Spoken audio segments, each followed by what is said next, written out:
it. Ready? We're gonna inhale.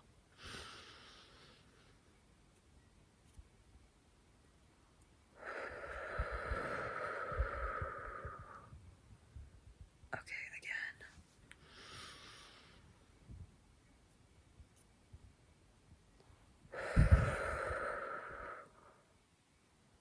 Okay, again.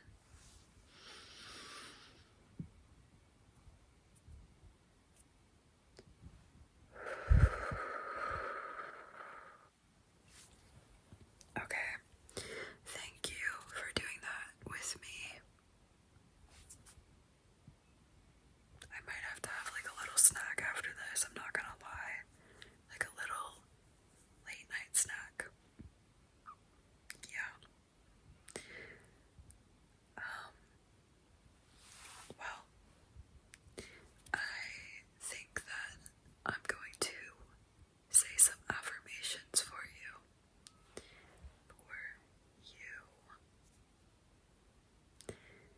And hopefully that helps you relax. And then I was thinking,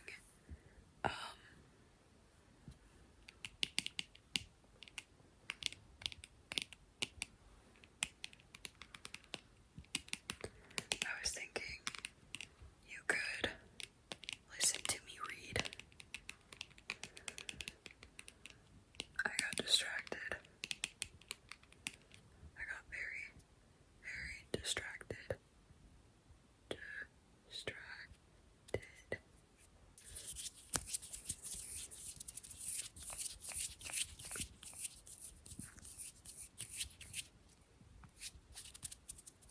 Does that like...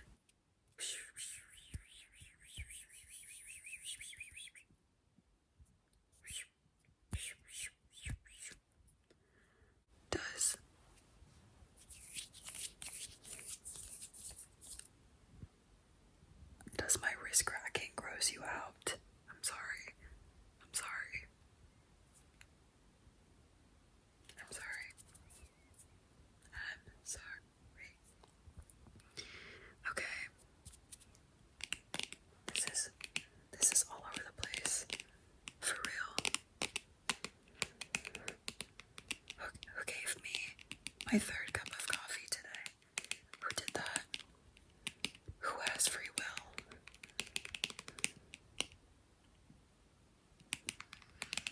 Who decided to have that much espresso in one day?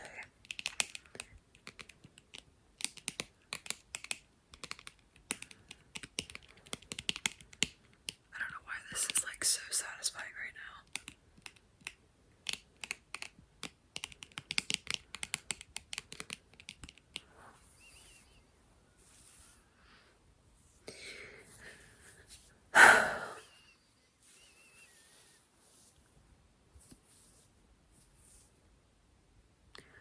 You know, it's really weird. I could hear the crickets like a second ago, and now I can barely hear them. Like, do you think they decided to listen to this ASMR instead? Do you think that's what happened?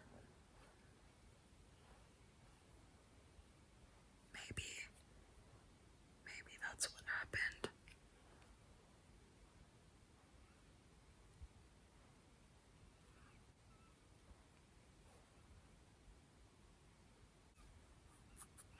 Maybe that's what happened. They stopped making cricket sounds because of the ASMR. They wanted to listen to the ASMR. They wanted to be a part of it.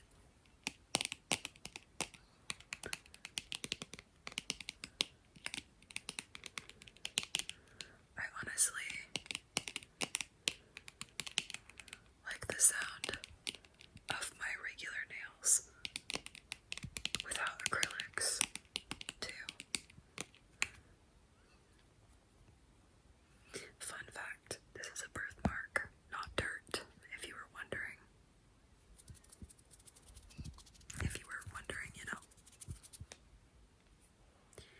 Shoop. Shoop. Shoop. Shoop.